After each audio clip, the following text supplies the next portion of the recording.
Good day, Toronto. Welcome to another episode of Prime Property. So glad you could join us here. It's very cold outside, so make sure you have a hot beverage while you're watching this. But you can see that the set's still a little bit different right now because, well, construction goes on. I'm still sleeping on the floor in the mattress, so whatever. So if you're a casual follower and reader of any kind of real estate in Toronto, which I suspect most people are because everyone kind of has an opinion on it when I talk to them, then there's a very good chance you're kind of confused on what exactly is going on. Last week, I talked about how Toronto has experienced its first overall drop in price since the 90s, and I'll leave that in the description below if you want to check out that video. That's from last week. While you're there, make sure you smash that like button and subscribe to Prime Property channel because it'll help spread the message around. Much appreciated. Now, there are two narratives in Toronto market right now. Well, I would say 2.5, but I'll explain the half later. The first narrative is the slowdown, crash, stagnation, or whatever you want to call it of the market, which I covered last week, and it's kind of all over the media. The second narrative is the complete garbage dumpster fire supply disaster that is the condo market. That was a little bit exaggerated, but seriously though, there is a huge lack of supply, especially in the downtown core, that's causing huge spikes in both sale prices and rental rates. This is what the general media will depict and write about now that the full stats are up for 2018. Everyone's going to point at the end of the graph, which I'm going to put up here, which is circled in white. I showed you last week that shows you the drop in prices to $787,000 or so, or a 4.3% drop. So before you freak out, take a deep breath, maybe a few more, do some yoga, drink some tea, and it'll be fine. The drop in price is for all of GTA, which is why so many people think, they're going to lose their wallets. Just take a deep breath, relax. It's totally different.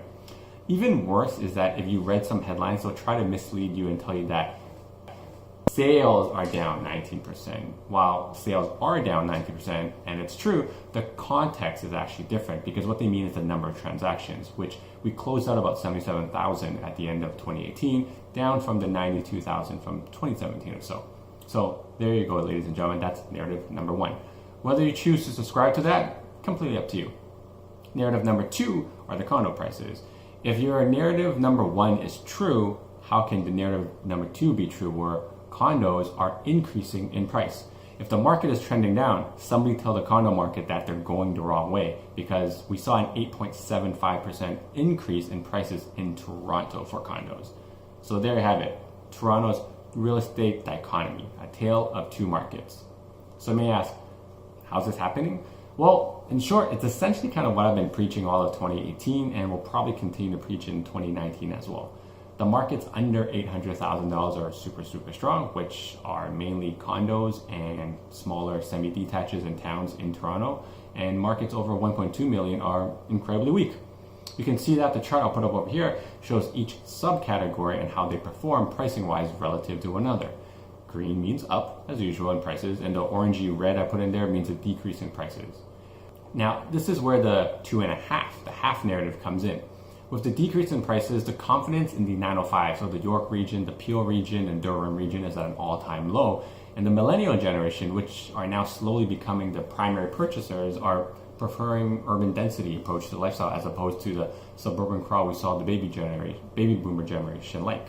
Combine all of these narratives and the availability of credit due to the stress test, which affects your purchasing ability. And ladies and gentlemen, that's exactly what's going on in the GTA real estate market right now.